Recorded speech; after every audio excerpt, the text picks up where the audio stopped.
Hello everyone, my name is Amit Mishra. Welcome to amazing classes. Amazing class में सभी का स्वागत है। कैसे आप लोग? सब मस्त, बढ़िया सा एकदम। तो आज क्या पढ़ेंगे हम लोग? अवध के नवाब। क्या पढ़ेंगे? अवध, जो कि राम जन्मभूमि के नाम से जानी भी जाती है। क्यों? क्योंकि प्राचीन काल में इसका नाम क्या था? अवध का तो प्राचीन नाम था क्या? कौशल, जिसकी राजधानी क्या थी? अयोध्या। माना जाता है पुराणों में क्या कि जो अवध है वो जो भगवान राम के वीर लक्ष्मण जो भाई थे उनकी द्वारा ये स्थापना, मतलब ये बसाया हुआ शहर था क्या, जिसका नाम क्या है? अवध।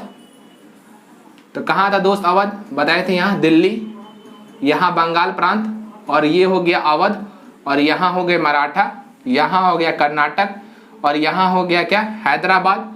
इस तरफ मुंबई। ठीक है। तो हुआ क्या दोस्त? अवध मतलब ये जगह था। तो प्राचीन काल से इसका क्रम जो है वो क्या था? इसका जो मतलब क्षेत्रफल है वो घटता बढ़ता रहा। क्यों घटता बढ़ता रहा? क्योंकि अवध जो था पहले क्या था? हिंदू शासक थे। जब इन्वेड करने लगे, जब मेडिवल हिस्ट्री धीरे धीरे पढ़ने लगा, तो जब बढ़ने लगे मेडिवल हिस्ट्री की तरफ, मतलब कि आज जब मध्यकालीन भारत की तरफ, तो जो साम्राज्य थे, जो सल्तनत थे, सल्तनत के बाद फिर मुगल साम्राज्य, ये क्या कि धीरे धीरे अपना कब्जा को बढ़ाने लगे अवध की तरफ। तो अवध के तरफ बढ़ाते क्रम में क्या हुआ कि जो वहां के, जहां वहां पे छोटा छोटा राज था, उसको प्रांत में अपना अपना अपने में डालने लगे। तो सॉरी, तो क्या हुआ कि अवध जो थे, अब क्या हो गया? अवध अभी अपना किसके कब्जे में आ गया? पूरे तरह दिल्ली साम्राज्य के अंदर में आ गया। तो दिल्ली साम्राज्य के अंदर में आते ही क्या हुआ कि वहां के सूबेदार अब नियुक्त किए गए। तो पहले जो सूबेदार थे वो 1722 ईस्वी में किसके द्वारा कहा किए गए? तो पहले सूबेदार जो थे वो सादत आखा थे, जिनको बुरहान उल मुल्क के नाम उपाधि से धारण किए थे। 1722 ईस्वी में मोहम्मद शाह ने किया था।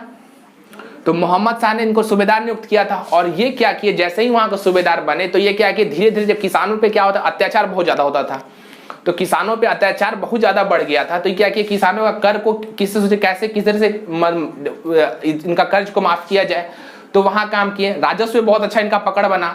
दूसरे प्रांतों को क्या करते थे कि जो जमींदार थे उनको लालच देकर के भाई आपको ऐसा प्रॉफिट मिलेगा, आप मेरे साथ मिल जाइए, मिलाते गए धीरे धीरे। तो उसके बाद क्या हुआ? जब बक्सर का युद्ध हुआ, ध्यान से सुनेगा, बक्सर का युद्ध मतलब 1764 की बात कर रहे हैं हम। 1764 में जब बक्सर का युद्ध हुआ तो उस समय क्या हुआ? जो रॉबर्ट क्लाइव था वो क्या किया? अवध के नवाब उस समय कौन थे? सिजाउद्दौला थे। और बक्सर के युद्ध में उनका साथ कौन दे रहा था? शाह आलम द्वितीय दे रहे थे। और कौन दे रहा था? मीर कासिम दे रहा था। तो जो सिजाउद्दौला थे, सिजाउद्दौला से क्या किया कि भाई तुमको अब लड़ाई किया है तो मेरे साथ तो तुमको भुगतना पड़ेगा। तो क्या किया कि इलाहाबाद और कड़ा जो दो प्रांत था, वो दोनों प्रांत को लेकर के शाह आलम द्वितीय को दे दिए। और शाह आलम द्वितीय को बोले कि तुमको इतना का राजस्व हमको देना होगा। तो हुआ क्या बात? अब ये दे दिए तो क्या हुआ? फिर इसका क्या हुआ? एरिया कम हो गया इसके पास से।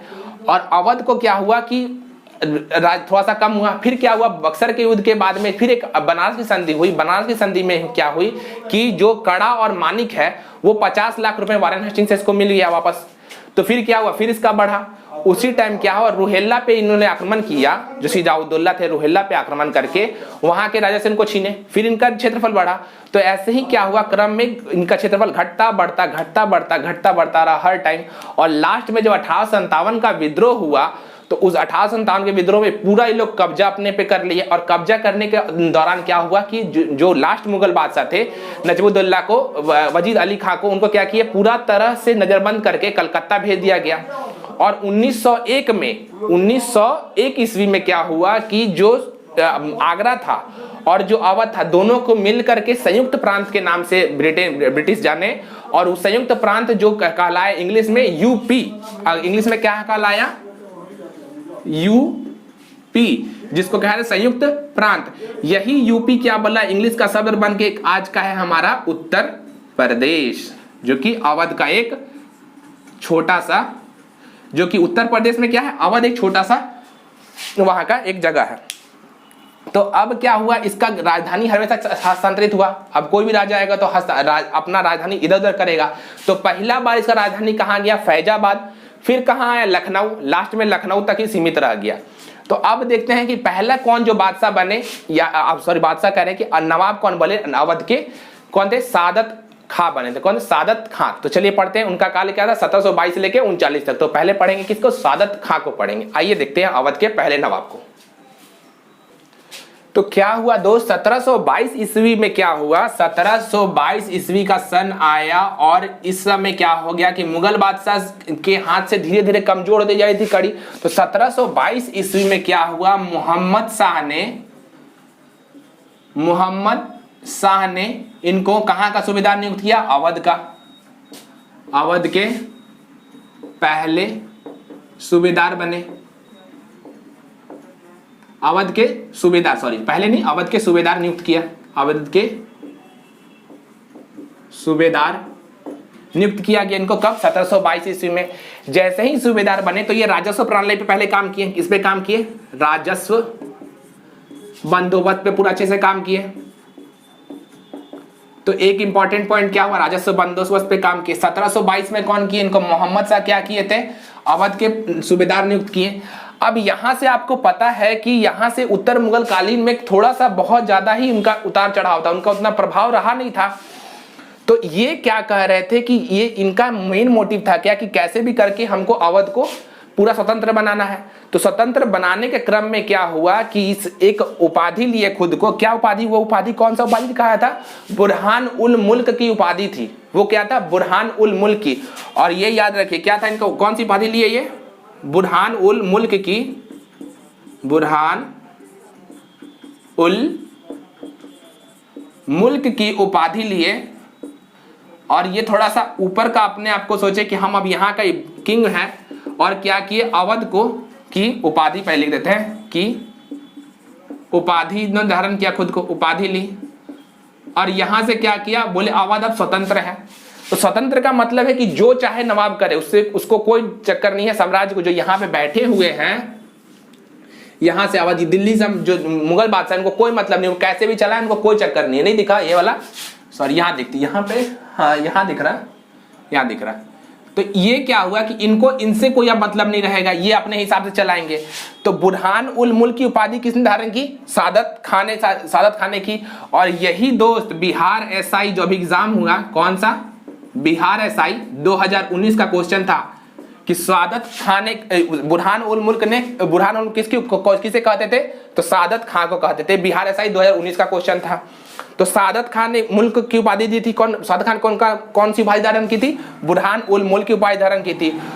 उसके बाद क्या हुआ? 1739 में नादिर शाह, याद होगा नादिर शाह कौन था? ईरान का एक शासक था।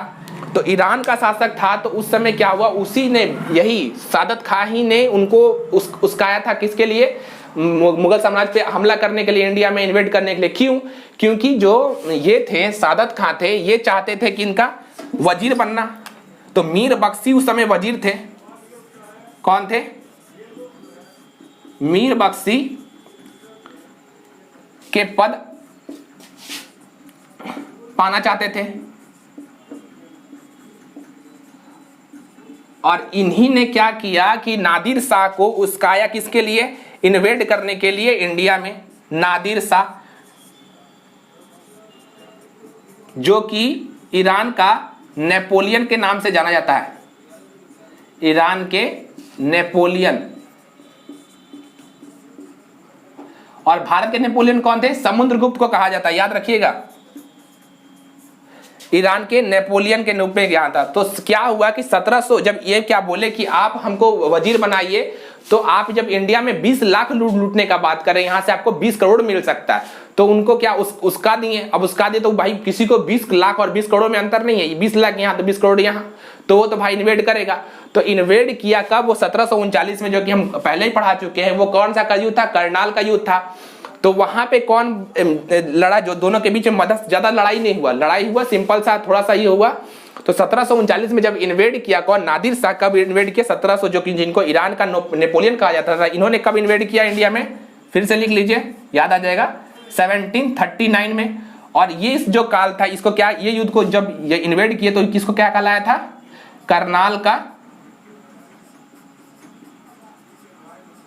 करनाल की लड़ाई कहलाई। और ये जब आकर के दिल्ली में आकर के वापस जब वहां पे दोनों सुल्तान में भिड़ंत हुई, भिड़ंत होने के बाद क्या हुआ कि इन दोनों मध्यस्थ की बात हुई, तो ये दोनों आराम से यहाँ आ रहे थे। तो आपको बताए थे कि बीच में हल्ला हुआ कि कोई गोली मार दिया। तो गोली मारने के क्रम में क्या हुआ कि ये पूरा तबाही करने लगे, इनके सेनापति खुला छूट दे दिए कि जाओ भाई मारो जबरदस्त तरीका से। तो इस क्रम में क्या हुआ कि यहाँ पे जब 57 दिन तक, करीब 57 दिन तक, याद रखिएगा कितना, 57 दिन तक नादिर शाह कहाँ था, दिल्ली में था। तो इसी दौरान क्या हुआ, ये सादत खां को बुलाया भाई कि भाई अब तुम मेरा बोला तो था तो सही है। तो ये क्या कि इनको इतना ज्यादा शर्मिंदगी महसूस हुआ कि बोले कि अब खुद के कंट्री में पता चला कि हम इसके दुश्मन से दोस्त मिला है तो मेरा तो खुद का यहाँ पे अवध बहिष्कार कर देगा। तो 1739 में क्या किए, सुसाइड कर लिए जहर खा करके। तो 1739 में इनका हुआ किस्सा खत्म, क्योंकि ये कर लिए क्या, सुसाइड। तो 1739 में दिख रहा 1739 ईस्वी में क्या हुआ, इनकी मृत्यु हो गई। किसकी, सादत खां की।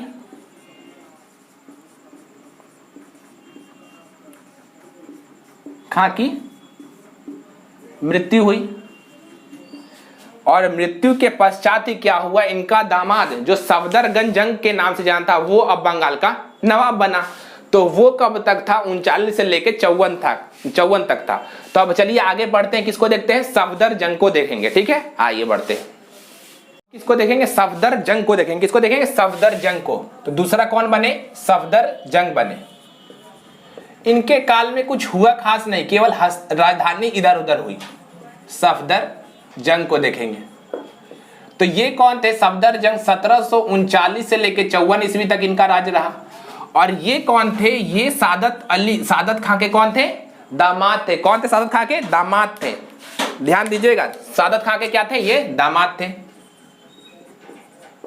सादत खां के दामाद थे। अब ये दामाद थे तो क्या किए, पहला बार ही इन्होंने क्या किया, राजधानी कहां लेके चलेंगे, फैजाबाद। कहां लेके चलेंगे, राजधानी को फैजाबाद किए। तो राजधानी कहां चला गया, अब राजधानी चला गया कहां, फैजाबाद। तो आपसे डायरेक्ट यही क्वेश्चन पूछता है, अगर आप यूपी का एग्जाम दे रहे हैं, यूपीपीसीएस का, अगर यूपी का कोई भी गवर्नमेंट एग्जाम दे रहे हैं, डायरेक्ट ऐसे पूछेगा कि फैजाबाद राजधानी किसने चेंज किया था, लखनऊ मतलब अवध का, तो कौन रखा था, सफदर जंग। कौन रखे थे, सफदर जंग। हर एग्जाम में पूछता है, लेकिन हम आपको मेनली पॉइंट ऑफ व्यू बता रहे हैं कि कहां से क्वेश्चन उठता है और किस पैटर्न में उठता है। तो फैजाबाद सफदर जंग की राजधानी कौन बनाया, फैजाबाद। किसने बनाया, सफदर जंग ने बनाया। राजधानी कहां गई, फैजाबाद गई और सफदर जंग बनाया। इसके बाद क्या हुआ, जो यहीं पे 1739 में जो ये दामाद थे, राजधानी बनाने से पहले क्या हुआ था कि ये इन्हीं को यहां पे लिख देते हैं, देखिए इनको भी मोहम्मद शाह ने ही, मोहम्मद शाह ने ही नवाब नियुक्त किया था।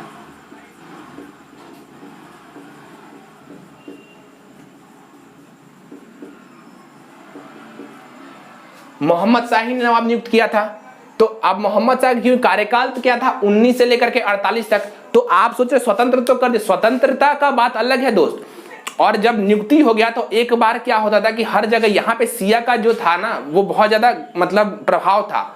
तो सिया का प्रभाव था, तो क्या होता था कि जब भी अगर आप धर्म प्रचार से, इस समय क्या होता था कि जब भी आपको एक बार अगर बैठना है गद्दी पे, तो आपको उस धर्म संस्थापक का आपको एक मतलब पत्र लेना पड़ता था। सोचिए कि एक बोले तो कि एक संधि पत्र बोलिए या फिर ग्रांट बोलिए, परमिशन लेना पड़ता है कि हाँ भाई अब तुम बन सकते हो, कोई चक्कर नहीं है तुमको, ऐसा कोई चक्कर नहीं है, हम बना दिए।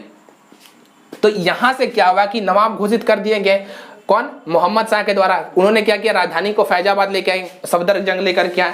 फिर क्या हुआ, 1748 का काल आया। कौन सा आया, 1748 ईस्वी का काल आया। और क्या हुआ, अहमद शाह जो कि सब कौन थे, मोहम्मद शाह के पुत्र थे। कौन थे, पुत्र थे अहमद शाह। इन्होंने क्या किया, अहमद शाह ने इनको अपना वजीर घोषित कर दिया, इनको वजीर घोषित किया।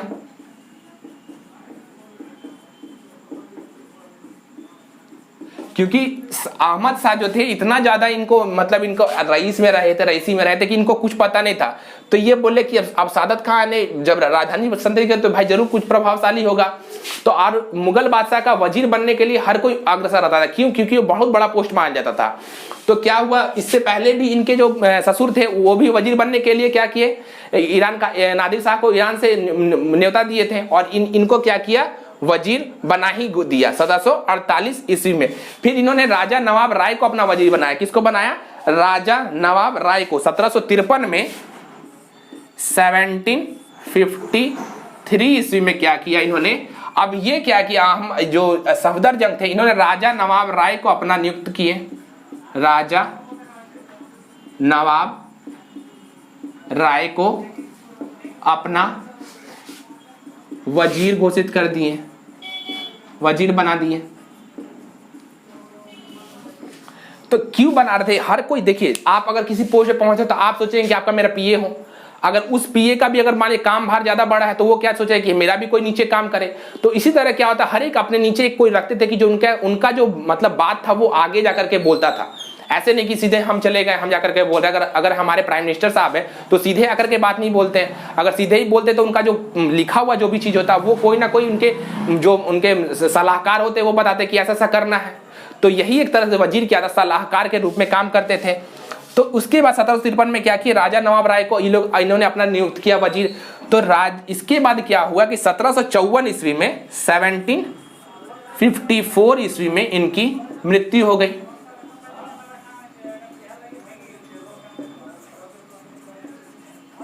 इनकी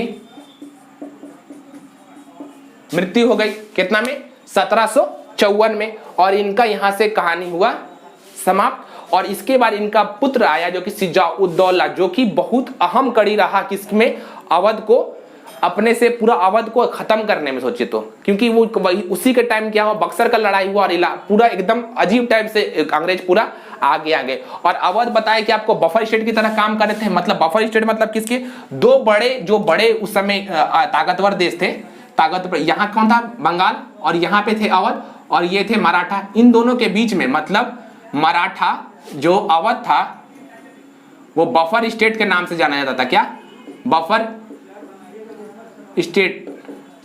क्यों? क्योंकि ये जो थे ये मराठा और अंग्रेज के बीच में थे, समझे? इसी के लिए इनको कहा जाता है क्या, बफर स्टेट भी। तो आपसे कहीं कहीं क्वेश्चन देखने को मिल जाता है कि आपको दे देगा बफर स्टेट, बफर राज्य किसको कहा जाता था, कौन काम करता था, तो अवध काम करते थे। किनके बीच, मराठा और अंग्रेज के बीच काम करते थे। तो यहां से इनका पुत्र जो सिजाउद्दौला आया वो 54 से लेकर 75 तक रहा था। कब तक रहा था, 54 से लेकर के 75 तक रहा था। तो अब आइए पढ़ते हैं किसको, सिजाउद्दौला को लाते हैं यहाँ पे बोर्ड पे और देखते हैं उन्होंने क्या क्या किया। तो अब कौन आ जाएंगे दोस्त, तीसरा कौन आएंगे, सिजाउद्दौला। सिजाउद्दौला। अब सिजाउद्दौला का कार्य क्या होगा, 54 से लेकर के 75 तक ये एक्टिव थे। कब से, 54 से लेकर के 75 तक। तो इन्होंने क्या क्या किया वो देखिए। तो 54 से लेकर के 75 तक में पहले इनके टाइम क्या हुआ, 1757 का क्या हुआ, पलासी की लड़ाई हुई। उसके क्रम में क्या हुआ, 1759 में क्या हुआ, इमाद उल मुल्क, याद है आपको, जब अहमद शाह जब थे, आपको उत्तर मुगल काल में अहमद शाह मुगल बादशाह थे। तो अहमद शाह का एक वजीर जो था, जो फिरोज जंग तृतीय जगह का बोलते थे, उसको कहते थे इमाद उल मुल्क। वो क्या किया कि इनको परेशान करने लगा, किसको, आपको अहमद शाह को। क्योंकि वो किसको बनाना था, मुगल बादशाह आलमगीर द्वितीय को बनाना चाहता था। तो 1759 में इन्हीं के टाइम क्या हुआ था, 1759 ईस्वी में क्या हुआ था, जो कि अहमद शाह थे, कौन, अहमद शाह थे। इनको क्या किए थे, इस शरण दिए थे, कहां, लखनऊ में छुपने के लिए। इनको शरण दिए थे, कहां, लखनऊ में छुपने के लिए। तो आपसे क्वेश्चन पूछेगा क्या कि मुगल बादशाह को, अहमद शाह को लखनऊ में लखनऊ में शरण देने वाले कौन से नवाब थे अवध के, तो सिजाउद्दौला थे। वो कब हुआ था, 1759 के टाइम हुआ था। उसके बाद क्या हुआ, 1761 में अब देखिए ये पॉइंट, 1761 ईस्वी में क्या हुआ? पानीपत का तृतीय युद्ध हुआ।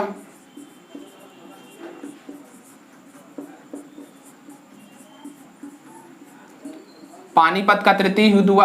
और किसके किसके बीच हुआ? कल भी हम बताए थे किसके बीच हुआ था? अहमद शाह अब्दाली,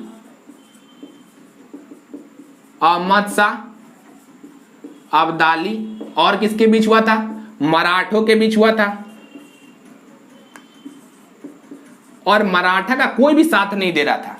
जो यहाँ पे बफर स्टेट में थे ये लोग कोई भी साथ नहीं दे रहे थे, क्योंकि अंग्रेज का यहाँ से पूरा मनाही था। और यहाँ पे क्या था कि मराठा जो थे वो बहुत परेशान भी करते थे सबको, सब कोई डरता भी था मराठा से। तो क्या हुआ कि ये कोई भी अहमद शाह मराठा का साथ नहीं दिया और किसके साथ? ये लोग न्यूट्रल था। तो 1761 में क्या हुआ? अहमद शाह अब्दाली जीता और मराठा हारे। तो ये एक बहुत इंपॉर्टेंट इनके टाइम घटना घटा। क्या था? पानीपत का तृतीय युद्ध के नाम से जाना जाता है। किनके टाइम हुआ था ये? उस समय कौन थे? अवध के नवाब शुजाउद्दौला थे। फिर क्या हुआ? 61 के बाद कौन सा कर्म आया? 1764। सबसे ध्यान सुनिएगा, 1764, 1764 ईस्वी। इस टाइम क्या हुआ? बक्सर का युद्ध हुआ। बक्सर का युद्ध हुआ। किसके किसके बीच हुआ? कल भी हम बता चुके हैं, लेकिन आज भी हम फिर बताएंगे, ताकि एक चीज को बार बार बोलने से आपके दिमाग में वो घुस जाएगा परमानेंटली, ताकि आप जब एग्जाम में जाइएगा तो बोलिएगा कि बक्सर का युद्ध, अच्छा मीर कासिम था, और कौन था? शुजाउद्दौला था, और कौन था? शाह आलम द्वितीय थे, और कौन था? दूसरे कौन थे पक्ष में थे बक्सर के युद्ध में? कैप्टन मुनरो थे। रॉबर्ट क्लाइव वहां से भेजे थे किसको? कैप्टन मुनरो के। तो पहले कौन थे? अंग्रेज थे। और दूसरे इधर कौन थे? शुजाउद्दौला थे। और कौन था? मीर कासिम थे। तीसरे कौन थे? शाह आलम थे। तो अब क्या हुआ दोस्त? देखो यहीं से सबसे बड़ा बात हो जाता है। अब क्या हुआ? शाह आलम थे और शुजाउद्दौला, मीर कासिम। तो अंग्रेज तो यहाँ जीते, क्योंकि अंग्रेज का कौन था? रॉबर्ट क्लाइव वहां से मेन था, यहाँ पे बंगाल में बैठा हुआ था। और यहाँ पे इनको जो सेनापति थे वो कौन थे? मुनरो थे। मुनरो के नेतृत्व में ये हुआ था, कैप्टन मुनरो के नेतृत्व में हुआ था। तो ये यहां से हारे और ये जीते। अब ये जीते तो रॉबर्ट क्लाइव को लगा बुरा कि अवध कैसे साथ दे दिया मीर कासिम का। तो क्या हुआ कि शुजाउद्दौला से क्या ले लिया गया? खिसिया कर, गुस्सा होकर के, मतलब खिसिया के बोलिए तो लैंग्वेज हम लोग का बिहार झारखंड और यूपी में खिसिया के बोलता है बहुत लोग, और हम लोग क्या बोलते हैं? गुस्सा होकर के बहुत कोई बोलता है। तो ये गुस्सा हुए कौन? Robert Clive. और क्या किए? इलाहाबाद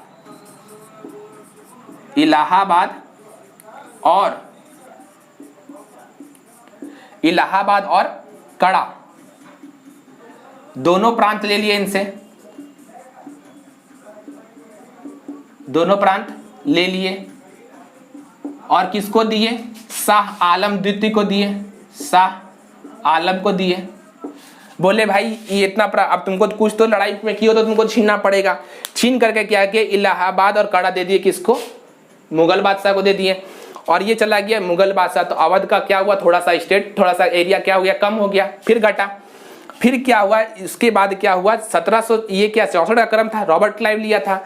तो यहां से क्या हुआ? एक और संधि हुआ किसके साथ? 1767 में संधि हुआ। कौन सा काल में हुआ?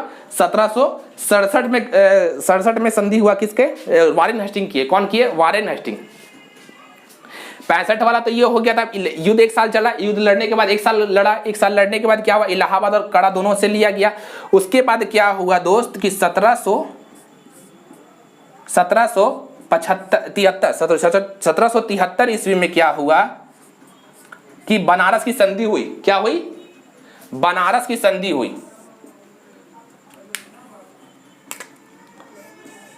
क्या हुआ? बनारस की संधि हुई। किसके किसके बीच होगी? तो ये हुई थी क्या? शुजाउद्दौला के बीच, दौला और वारेन हेस्टिंग के साथ हुआ था। और इतना ही लोग तेज था, क्या केवल लिया फिर दिया। अब क्या किया? शुजाउद्दौला को 50 लाख रुपया में, 50 लाख रुपया में क्या हुआ? इलाहाबाद और कड़ा मिल गया। फिर क्या हुआ? ये लोग का अब मिल गया साथ में, वारेन हेस्टिंग चले गए। 1773 के बाद क्या हुआ, इनका कुछ कारण से इनकी मृत्यु हुई, शुजाउद्दौला हुए, इनकी कहानी हुई खत्म यहाँ से। इसके बाद कौन आया, इनके पुत्र आए। कौन पुत्र का नाम क्या था, शुजाउद्दौला के पुत्र का नाम क्या था, अस्फाउद्दौला, अस्फाउद्दौला। और एक और हुआ क्या, 73 के बाद जैसे ही बनारस की संधि हुई तो 74 में क्या हुआ था दोस्त, रुहेला एक नाम का जगह था, वहां के राजा से कौन, शुजाउद्दौला जीत करके ले लिया। और वो जो राजा थे वो हाफिज रहमत खां थे। कौन थे, हाफिज रहमत खां थे। तो वो रुहेला कौन जीता था, रुहेला कौन जीता, शुजाउद्दौला जीते। तो ये भी लिख लीजिए पॉइंट, हर जगह से लिख लिए ताकि आप सब जगह से निपुण रहिए। कोई एग्जामिनर सोचता नहीं है कि आप ये पढ़ के आए, ये पढ़ के नहीं आए, वो डायरेक्ट देता है कि बच्चा क्या पॉइंट छोड़ा और वही पॉइंट को क्या होता है, क्वेश्चन के रूप में आपसे मिलता है। तो 1774 ईस्वी में क्या हुआ कि रुहेला जीत लिया, रुहेला जीत लिए। तो रुहेला जीते तो क्या हुआ, फिर एरिया क्या हो गया, बढ़ गया, बढ़ा कि नहीं बढ़ा। तो ये रुहेला किससे जीते थे, हाफिज रहमत खां से। किससे, हाफिज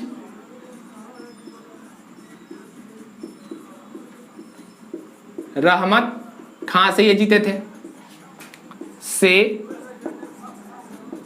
जीते थे।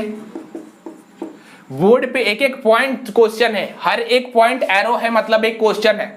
ये आपको हर एक पॉइंट, हम हर एक को क्या किए, क्वेश्चन को निकाल के लेके और पूछे हैं, देखे कि क्या एनालाइज किए कि पिछले 15 साल से 10 साल से क्या क्रम आ रहा है क्वेश्चन पूछने का।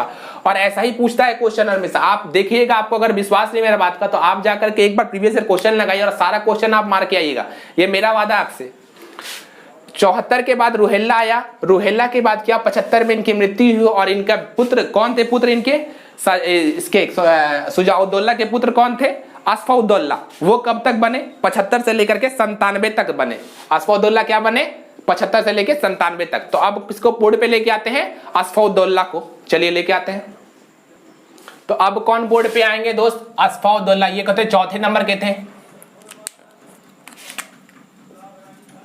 अस्फाउद्दौला, अस्फाउद्दौला। ये कब तक बने, 75 से लेकर के 97 तक इन्होंने इनका एक्टिव थे। तो 97 के क्रम में ही क्या हुआ, पहला चीज हुआ क्या, ये सबसे पहले अस्फाउद्दौला बने। और अस्फाउद्दौला ने क्या किया, फैजाबाद से कहां लेके चले गए, लखनऊ लेके चले गए। कहां लेके गए दोस्त, ध्यान दीजिएगा, कहां ले गए, बोलिए कहां ले गए, अस्फाउद्दौला कहां लेके गए, फैजाबाद से दूसरा बार राजधानी परिवर्तित हुआ और कहां चला गया, ये लखनऊ चला गया राजधानी। अब कौन था राजधानी, अवध का, सॉरी यहां अवध रहना चाहिए था।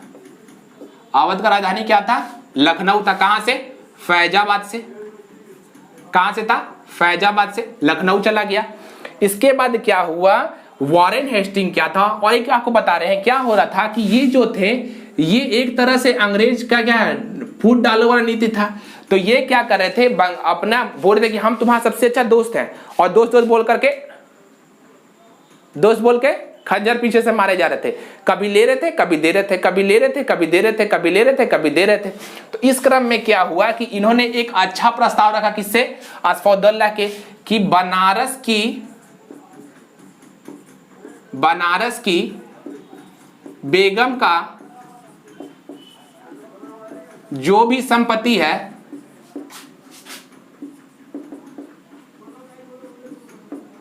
उसका देखभाल करेंगे। देखभाल, ये कौन बोले, वॉरेन हेस्टिंग बोले।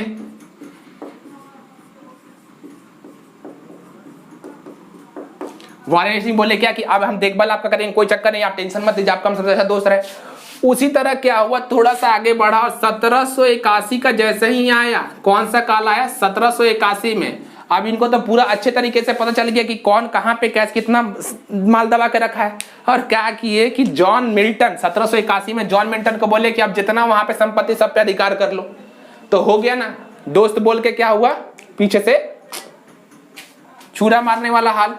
तो यहां क्या हुआ कि 1781 में जॉन मिल्टन बोले क्या कि सारा राजस्व ले लो, सारा संपत्ति पे अधिकार करो, संपत्ति पर अधिकार। करवा लिए। इसके बाद 81 में इतना बड़ा इनको धक्का लगा, फिर अब बोले कि अब तो कुछ तो करना होगा। तो क्या किए कि इनको फिर कुछ संधि दिए कि लीजिए भाई इतना की संपत्ति लिए तो आपका संपत्ति पूरा नहीं हटेंगे, आप हमको कुछ टैक्स दीजिएगा, हम आपका फिर भी अभी रखवाला करें। अभी बोले कि हम सिंपल आपका देखभाल करें, आपका हम सबसे अच्छा दोस्त है, आपका सारा कुछ देख लिए, हाव भाव कहाँ से आपका पैसा आ रहा है कहाँ जा रहा है। उसके बाद आप बोले कि अब तुम हमको देगा खुद से टैक्स, या कि हम सारा संपत्ति पे हमला बोल दें। तो वो कोई बोलेगा कि भाई नहीं भाई हम तुमको टैक्स देने का तैयार है बाप, चलो जो है करने दो। तो इसी क्रम में क्या हुआ, 1788 में मुहर्रम का टाइम आया। 1788 में मुहर्रम का टाइम आया।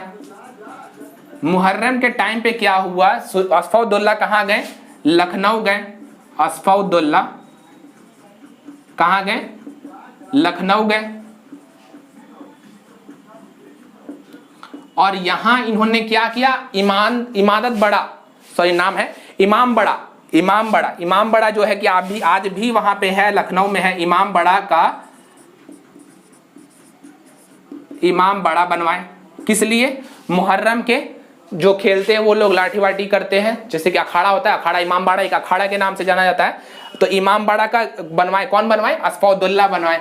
असफाउद्दौला क्या हुआ, फिर 1788 में इनका कहानी हुआ खल्लास। उसके बाद कौन बने, वाजिर अली बने। उनका साल 1 साल का था, कितना साल का था, 97 से लेकर के 98 तक था, 97 से लेकर के 98 तक उन्होंने कुछ नहीं किया। एक साल में क्या करेगा कोई, आया और गया, आया सनम गया सनम, एक साल में क्या करता, कुछ नहीं किया। 97 से 98 पूरा नहीं गया, तो केवल यहाँ लिख देते हैं आपको कि 97 से लेकर के कौन 98 था, वाजिर अली थे। पांचवे कौन थे, वाजिर अली थे, वाजिर अली थे। इनका क्या था, 1797 से लेकर के 98 ईस्वी तक था। इन्होंने कुछ नहीं किया इस दरमियान। फिर कौन आया, सादत अली खां है। कौन है, सादत अली खां। ये 97 से लेकर 98 तक ये थे, 98 से लेकर के 1814 तक थे। कौन, सादत अली खां थे। तो अब बोर्ड पे लेकर क्या थे, उनका 2-3 क्रम था। तो 1798 से लेकर 1814 तक कौन थे, सादत अली खां थे। तब बोर्ड पे उनको लेकर क्या थे, देखते वो क्या क्या किए थे, आइए। तो क्या हुआ, सादत अली खां अब कब आए दोस्त, 1798 से लेकर 1814 तक। तो इन्होंने सबसे गधा वाला काम किया, क्या, सहायक संधि ले लिया। किससे, वेलेजली से। किससे लिया, सहायक संधि। अब गौरतलब बात है कि सहायक संधि क्या है, तो सहायक संधि जो पहली बार अपनाया गया था वो था क्या, कौन लेके आया था, यूरोपीय लेके आए थे, जिनके नाम था डुप्ले। उन्होंने पहला बार भारत में सब सहायक संधि अपनाया था, सब्सिडरी अलायंस सिस्टम। तो सहायक संधि था क्या, मतलब अब देखिए इसको एक पिक्चर समझिए। सहायक संधि था कि ये अवध का किया कि सहायक संधि लिया। अब क्या करेंगे, अंग्रेज इसके बॉर्डर पे रहेंगे, इनको कहेंगे कि तुम अब बाहर तो किसी भी इंसान को, अपना यूरोपीय कोई भी दूसरा यूरोपीय तुम्हारे अंदर नहीं आ सकता। पहला बात कि पहला कोई भी यूरोपीय नहीं आएगा, कोई भी दूसरा यूरोपीय नहीं आएगा, यूरोपियन नहीं आएगा। दूसरा क्या किए कि आपके दरबार में मेरे कुछ रेजिमेंट के लोग रहेंगे, और उस रेजिमेंट में जो जितना भी लोग आपके राजस्व में रहेंगे उसका खर्चा पानी वेतन जो भी होगा वो आपको देना होगा। दूसरा बात। तीसरा बात क्या था कि अपने राजधानी में एक रेजिमेंट रखना होगा, उस रेजिमेंट का भी खर्चा कौन उठाएगा, जो अवध का नवाब था वो उठाएगा। और इतना के बाद हम लोग को अंग्रेज से क्या, अंग्रेज क्या देते थे, बोलते कि आपको हम बस बाहर से कोई आक्रमण नहीं होगा उसका हम सुविधा आपको देंगे, कि केवल कोई जो बाहर का कोई भी है वो आप पे आक्रमण नहीं करेगा, बस इतना हम घेरा कर सकते हैं। और आप अंदर में जो करना, लूटपाट मटाइए, जो भी कीजिए, जितना भी आपको अगर आपके उसके अंदर में जितना भी लोग हैं उस पे आप जनता है उस पे आप हाहाकार कीजिए, मारिए पीटिए, कोई अंतर नहीं, उसको कोई फर्क नहीं था, कोई कंप्लेन था। लेकिन आप बाहर से किसी से युद्ध नहीं कर सकते, बाहर से युद्ध की जगह तो आपको हमसे परमिशन लेना होगा। तो ये सबसे बड़ा था सहायक संधि। तो इस पहला बार किससे किए सहायक संधि, इलाहाबाद। सहायक संधि किससे किए, वेलेजली से। किससे किए, वेलेजली से। क्या कर लिए ये, वेलेजली से क्या किए, वेलेजली से सहायक संधि कर लिए।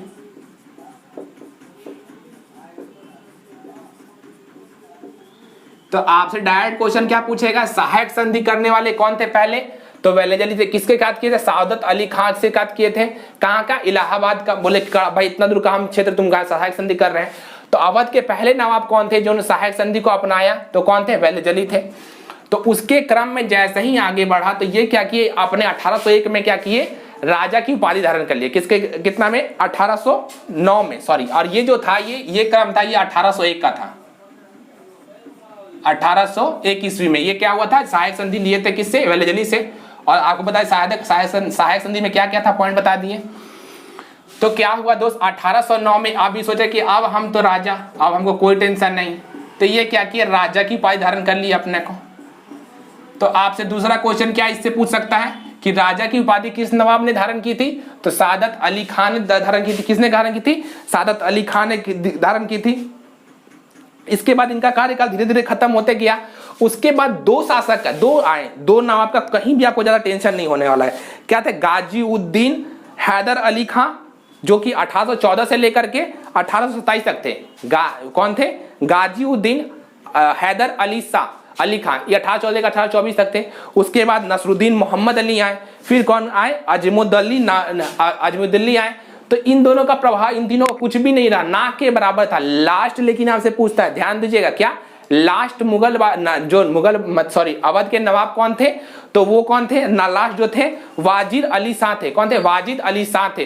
तो उनके कार्यकाल में कुछ कुछ घटना हुई जिसको हमको पूछता है एग्जाम से, तो हमको जो एग्जाम पॉइंट से पूछता है उसी को पूछेंगे, तो उसी को पढ़ेंगे। तो बोर्ड पे आप किसको लेके आएंगे, वाजिद अली शाह को लेके आएंगे। आइए देखते हैं वाजिद अली शाह ने अंतिम जो बंगाल के नवाब अवध के नवाब थे, उन्होंने क्या क्या कारनामा किया था, बोर्ड पे लेके आते हैं और उनको देखते हैं। तो दोस्त अब कौन आ गए, वाजिद अली शाह आ गए। तो वाजिद अली शाह का टेन्योर क्या था, 47 से लेके 56 तक था। तो ये पहला पॉइंट क्या, ये हुए अंतिम नवाब बने, अंतिम नवाब थे अवध के।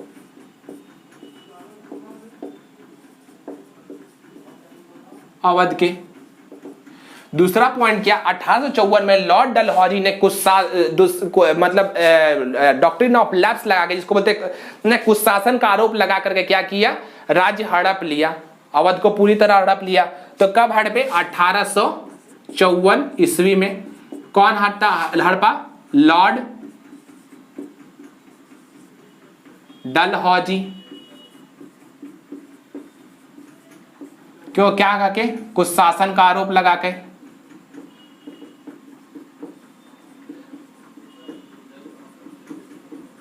जिसको क्या आया था, डॉक्ट्रिन्स ऑफ लैप्स भी कहा जाता है। तो लॉर्ड डलहौजी पहले लाने वाले कुशासन का आरोप लगाया कि कौन से, अवध को पहले अपने मिला 1854 में। उसके बाद क्या हुआ, 1856 में पूरी तरह से जब क्रांति हुई 1857 का, 56 में क्या हुआ, अंग्रेजों ने पूरी तरह से इस पे कब्जा कर लिया। अंग्रेजों ने पूरी तरह से कब्जा किया और 1857 में 1857 ईस्वी में क्या हुआ, इनको नजरबंद करके, किसको, वाजिद अली शाह को नजरबंद करके कलकत्ता भेज दिया गया। नजरबंद करके कलकत्ता भेजा दिया गया। यहां से पूरी तरह क्या हुआ, किसका कंट्रोल में आ गया, अंग्रेज के। तो अंग्रेज क्या किए, अब धीरे धीरे इसको और भी अपने आराम के तौर पे कैसे यहाँ पे इसको सामने और अपने अंदर में ले आया जाए। तो क्या हुआ 1901 में, जो बताया था 1856 तक इनका पूरा इनको नजरबंद करके कहाँ भेज दिया, 1857 में कहाँ भेज दिया गया, कलकत्ता भेज दिया गया। और 1901 में जब इनका पूरा कब्जा हो गया, कब्जा होने के बाद ये अपना नीति अपनाने लगे अपना तरीका से। तो क्या हुआ, 1901 का तिथि में क्या हुआ, 1901 ईस्वी में अवध क्या हुआ दोस्त, अवध